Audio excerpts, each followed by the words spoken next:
ಮಳೆಯ ರಾತ್ರಿ. ಬೆಂಗಳೂರು ರಸ್ತೆಗಳು ನಿಯಾನ್ ಬೆಳಕಿನಲ್ಲಿ ಮಿನುಗುತ್ತಿವೆ. ಒಬ್ಬ ಒಂಟಿ ವ್ಯಕ್ತಿ ಕಾರ್ ಓಡಿಸುತ್ತಿದ್ದಾನೆ. ಕಾರಿನ ಗಾಜಿನ ಮೇಲೆ ಮಳೆ ಹನಿಗಳು ಬಿದ್ದು ದೃಶ್ಯ ಮಸುಕಾಗಿದೆ. ಅವನ ಮುಖದಲ್ಲಿ ಒಂದು ವಿಚಿತ್ರ ಆತಂಕ. ಅಷ್ಟರಲ್ಲಿ ಅವನ ಮೊಬೈಲ್ಗೆ ಒಂದು ಅಪರಿಚಿತ ಕರೆ ಬರುತ್ತದೆ. ಕಾರನ್ನು ನಿಲ್ಲಿಸಬೇಡ, ಯಾವಾಗಲೂ ಮುಂದೆ ಹೋಗ್ತಾ ಇರು. ಅವನು ಗಾಬರಿಗೊಂಡು ಸುತ್ತಲೂ ನೋಡುತ್ತಾನೆ. ಹಿಂಬದಿಯ ಮಿರರ್ನಲ್ಲಿ ಒಂದು ಕಪ್ಪು ಸರ್ವ್ ಕಾರನ್ನು ಹಿಂಬಾಲಿಸುತ್ತಿರುವುದು ಕಾಣಿಸುತ್ತದೆ. ಅದರ ಹೆಡ್ಲೈಟ್ಗಳು ಮಳೆಯಲ್ಲಿ ಭಯಾನಕವಾಗಿ ಹೊಳೆಯುತ್ತಿವೆ. ಮುಂದೆ ಒಂದು ಟ್ರಾಫಿಕ್ ಸಿಗ್ನಲ್, ಕೆಂಪು ಲೈಟ್.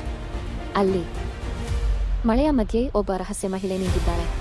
ಕಪ್ಪು ಕೋಟ್, ಮುಖದ ಮೇಲೆ ನೀರು ಹರಿಯುತ್ತಿದೆ. ಅವಳ ಕಣ್ಣುಗಳಲ್ಲಿ ಭಯ. ಅವನು ಕಾರನ್ನು ನಿಧಾನವಾಗಿ ನಿಲ್ಲಿಸುತ್ತಾನೆ. ಮಹಿಳೆ ತಕ್ಷಣ ಹತ್ತಿರ ಬಂದು ಅವನ ಕೈಗೆ ಒಂದು ಸಣ್ಣ ಪೆನ್ ಡ್ರೈವ್ ಇಡುತ್ತಾಳೆ. ಇದು ಅವರ ಕೈಗೆ ಬಿದ್ದರೆ ನಾವು ಬದುಕಲ್ಲ. ಅಷ್ಟರಲ್ಲಿ ಹಿಂಬದಿಯ ಸರ್ವ್ ಹತ್ತಿರ ಬರುತ್ತದೆ. ಮಹಿಳೆ ಕೂಗಿ ಹೇಳುತ್ತಾಳೆ, ಹೋಗು ಈಗಲೇ. ಅವನು ತಕ್ಷಣ ಕಾರನ್ನು ವೇಗವಾಗಿ ಓಡಿಸುತ್ತಾನೆ. ಹಿಂಬದಿಯಲ್ಲಿ ಸರ್ವ್ ಚೆಸ್ ಶುರು. ರಸ್ತೆಯಲ್ಲಿ ನೀರು ಚಿಮ್ಮುತ್ತಾ, ಸಿಗ್ನಲ್ಗಳು ಮಿಂಚುತ್ತಾ. ಬೆಂಗಳೂರು ರಾತ್ರಿ ಇನ್ನೂ ಕತ್ತಲಾಗಿ ಭಯಾನಕವಾಗುತ್ತದೆ. ಅವನು ಒಂದು ತಿರುವಿನಲ್ಲಿ ತಪ್ಪಿಸಿಕೊಂಡು ಒಂದು ಬಿಟ್ಟು ಹೋದ ಮೆಟ್ರೋ ಸ್ಟೇಷನ್ ಒಳಗೆ ನುಗ್ಗುತ್ತಾನೆ. ಅಲ್ಲಿ ಬೆಳಕು ಕಡಿಮೆ, ಟ್ಯೂಬ್ ಲೈಟ್ಸ್ ಮಿಂಚುತ್ತಿವೆ, ನೆರಳುಗಳು ಚಲಿಸುತ್ತಿವೆ. ಅವನು ಉಸಿರು ಹಿಡಿದುಕೊಂಡು ಒಂದು ಕೋಣೆಯೊಳಗೆ ಹೋಗುತ್ತಾನೆ. ಅಲ್ಲಿ ಹಳೆಯ ಲ್ಯಾಪ್ಟಾಪ್. ಅವನು ಪೆನ್ ಡ್ರೈವ್ ಹಾಕುತ್ತಾನೆ. ಸ್ಕ್ರೀನ್ನಲ್ಲಿ ಫೈಲ್ ಓಪನ್ ಆಗುತ್ತದೆ. ಟಾರ್ಗೆಟ್, ಅವನದೇ ಫೋಟೋ, ಅವನದೇ ಹೆಸರು, ಅವನದೇ ವಾಹನ ಸಂಖ್ಯೆ, ಅವನದೇ ಮನೆಯ ಲೊಕೇಶನ್. ಅವನ ಕೈಗಳು ನಡುಗಿದವು. ಅಷ್ಟರಲ್ಲಿ ಸ್ಕ್ರೀನ್ ಮೇಲೆ ಮತ್ತೊಂದು ಫೈಲ್ ಪಾಪ್ ಅಪ್ ಆಯಿತು. Next move. ಅವನು ಕ್ಲಿಕ್ ಮಾಡಿದ. ಒಂದು ವಿಡಿಯೋ ಓಪನ್ ಆಯಿತು. ವಿಡಿಯೋದಲ್ಲಿ ಅದೇ ಮಹಿಳೆ, ಅದೇ ಮಳೆಯ ರಾತ್ರಿ. ಆದರೆ ಈ ಬಾರಿ ಅವಳು ಕ್ಯಾಮೆರಾ ಕಡೆ ನೋಡುತ್ತಾಳೆ. ನೀನು ಇದನ್ನು ನೋಡ್ತಿದ್ದೀಯಂದ್ರೆ ನಿನ್ನ ಜೀವನ ಮುಗಿಯುವ ಹಂತಕ್ಕೆ ಬಂದಿದೆ. ಅವನ ಕಣ್ಣುಗಳು ದೊಡ್ಡದಾದವು. ಮಹಿಳೆ ಮುಂದುವರಿಸಿದಳು, ನಿನ್ನನ್ನು ಅವರು ಆಯ್ಕೆ ಮಾಡಿರೋದು ಯಾಕಂದ್ರೆ ನೀನು ಅವರಲ್ಲಿ ಒಬ್ಬ. ಅವನು ಗಾಬರಿಯಾಗಿ ಹಿಂದೆ ಸರಿದ. ಅಷ್ಟರಲ್ಲಿ ಹೊರಗಿಂದ ಕಾಲಿನ ಹೆಜ್ಜೆ ಶಬ್ದ. ಅವನ ಉಸಿರು ನಿಂತಂತಾಯಿತು.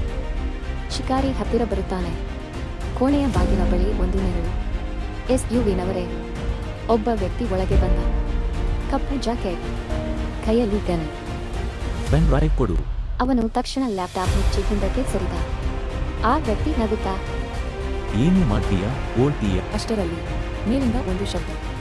ಆ ಮಹಿಳೆ. ಅವಳು ಮೇಲಿಂದಲೇ ಬಂದು ಆ ಗನ್ಮ್ಯಾನ್ಗೆ ಒಂದು ಹೊಡೆತ ಕೊಟ್ಟಳು. ಗನ್ ನೆಲಕ್ಕೆ ಬಿತ್ತು. ಅವನು ಬೆಚ್ಚಿ ಬಿದ್ದ. ನೀನು ಜೀವಂತ ಇದೆಯಾ? ನಿನ್ನನ್ನು ಉಳಿಸೋಕೆ ನಾನು ಸತ್ತವಂತೆ ನಟಿಸಬೇಕಾಯಿತು. ಮಹಿಳೆ ಅವನ ಕೈ ಹಿಡಿದು ಹೇಳಿದಳು, ಈ ಪೆನ್ ಡ್ರೈವ್ ನಿನ್ನ ಬಗ್ಗೆ ಅಲ್ಲ, ಇದು ಸಿಸ್ಟಮ್ ಬಗ್ಗೆ.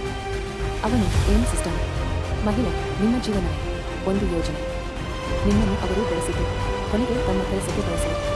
ಅವನು ಗಾಬರಿಯಾಗಿ, ಅಂದರೆ ನಾನು? ಅವಳು, ಹೌದು, ನೀನು ಒಬ್ಬ ಸ್ಲೀಪರ್ ಏಜೆಂಟ್. ನಿನ್ನ ಮೆಮೊರಿ ಲಾಕ್ ಮಾಡಲಾಗಿದೆ. ಅಷ್ಟರಲ್ಲಿ ಲ್ಯಾಪ್ಟಾಪ್ ಸ್ವತಃ ಆನ್ ಆಯಿತು. ಸ್ಕ್ರೀನ್ ಮೇಲೆ ಮೆಮೊರಿ ಅನ್ಲಾಕ್ ಇನ್ 10 ಸೆಕೆಂಡ್ಸ್. ಅವನು ಕೂಗಿ, ಇಲ್ಲ, ಇದು 7, ಮೆಮೊರಿ ಅನ್ಲಾಕ್ 10, 9, 8. ಅವನ ತಲೆ ನೋವಿನಿಂದ ಬಿರುಕು ಬಿಟ್ಟಂತೆ ಆಯಿತು. ಮೆಮೊರಿಗಳು ಫ್ಲ್ಯಾಶ್. ಅವನು ಸೇನೆಯಲ್ಲಿದ್ದ. ಅವನು ಸೀಕ್ರೆಟ್ ಮಿಷನ್ನಲ್ಲಿ ಇದ್ದ. ಅವನು ಈ ಮಹಿಳೆಯ ಜೊತೆ ಟ್ರೈನಿಂಗ್ ಪಡೆದಿದ್ದ. ಅವನಿಗೆ ಟಾರ್ಗೆಟ್ ಅಂದರೆ ಶತ್ರು ಅಲ್ಲ. ಅವನನ್ನೇ ಶತ್ರುವಾಗಿಸಲು ಈ ಸಿಸ್ಟಮ್ ಪ್ರಯತ್ನಿಸುತ್ತಿತ್ತು. ಗನ್ಮ್ಯಾನ್ ಮತ್ತೆ ಎದ್ದು ಗುಂಡು ಹಾರಿಸಲು ಪ್ರಯತ್ನಿಸಿದ. ಆದರೆ ಈಗ ಅವನು ಮೊದಲಿನವನಲ್ಲ. ಅವನ ಕಣ್ಣುಗಳಲ್ಲಿ ಬದಲಾವಣೆ. ಅವನು ಒಂದು ಕ್ಷಣದಲ್ಲಿ ಗನ್ಮ್ಯಾನ್ ಕೈ ಹಿಡಿದು ಟ್ವಿಸ್ಟ್ ಮಾಡಿ ಗನ್ ತೆಗೆದ. ಗನ್ಮ್ಯಾನ್ ನೆಲಕ್ಕೆ ಬಿದ್ದ. ಮಹಿಳೆ ಆಶ್ಚರ್ಯದಿಂದ ನೋಡಿದಳು. ನಿನ್ನ ಟ್ರೈನಿಂಗ್ ಮರಳಿ ಬಂದಿದೆ. ಅವನು ಉಸಿರು ಬಿಡುತ್ತಾ, ಇದು ನನ್ನ ಜೀವನ ಅಲ್ಲ, ಅವರು ಬರೆದ ಕತೆ. ಮಹಿಳೆ ಪೆನ್ ಡ್ರೈವ್ ತೆಗೆದು ಹೇಳಿದಳು, ಈ ಪೆನ್ ಡ್ರೈವ್ನಲ್ಲಿ ಒಂದು ಬ್ರಾಡ್ಕಾಸ್ಟಿಂಗ್ ಕೋಡ್ ಇದೆ. ಇದನ್ನು ಪಬ್ಲಿಕ್ ಮಾಡಿದರೆ ಈ ಎಂಟೈರ್ ನೆಟ್ವರ್ಕ್ ನಾಶ. ಆದರೆ ಬ್ರಾಡ್ಕಾಸ್ಟ್ ಮಾಡಲು ಒಂದು ಪ್ಲೇಸ್ ಬೇಕು. ಅವನು ನಿಧಾನವಾಗಿ ನಗುತ್ತಾ, ಪ್ಲೇಸ್ ಗೊತ್ತಿದೆ. ಮತ್ತೆ ಮಳೆ, ಮತ್ತೆ ನಗರ, ಮತ್ತೆ ಸಿಗ್ನಲ್. ಅದೇ ಕೆಂಪು ಸಿಗ್ನಲ್. ಅವನು ಕಾರ್ ಓಡಿಸುತ್ತಿದ್ದಾನೆ. ಈ ಬಾರಿ ಒಂಟಿ ಅಲ್ಲ. ಮಹಿಳೆ ಪಕ್ಕದಲ್ಲಿ ಕುಳಿತಿದ್ದಾಳೆ. ಅವಳು ಕೇಳಿದಳು, ಎಲ್ಲಿ ಹೋಗ್ತಿದ್ದೀವಿ? ಅವನು ಉತ್ತರಿಸಿದ, ಅವರು ನಮ್ಮನ್ನು ಶಿಕಾರಿಗಳಾಗಿಸಲು ನೋಡ್ತಿದ್ದಾರೆ. ಈಗ ನಾವು ಶಿಕಾರಿಗಳು ಅಲ್ಲ. ಸಿಗ್ನಲ್ ಕೆಂಪಿನಿಂದ ಹಸಿರಾಯಿತು. ಅವನು ವೇಗವಾಗಿ ಮುಂದೆ ಹೋಗುತ್ತಾನೆ. ಲ್ಯಾಪ್ಟಾಪ್ ಬ್ಯಾಗ್ ಒಳಗೆ ಪೆನ್ ಡ್ರೈವ್ ಕೈಯಲ್ಲಿ ಸ್ಕ್ರೀನ್ ಮೇಲೆ ಕೊನೆಯ ಮೆಸೇಜ್, ಲಾಸ್ಟ್ ಸಿಗ್ನಲ್ ಆಕ್ಟಿವೇಟೆಡ್. ಅಷ್ಟರಲ್ಲಿ ಅವನ ಮೊಬೈಲ್ಗೆ ಮತ್ತೆ ಕರೆ. Welcome back agent. ಅವನು ಫೋನ್ ನೋಡುತ್ತಾ ನಿಧಾನವಾಗಿ ನಗುತ್ತಾನೆ. ಈ ಬಾರಿ ನಾನು ನನ್ನ ಕತೆ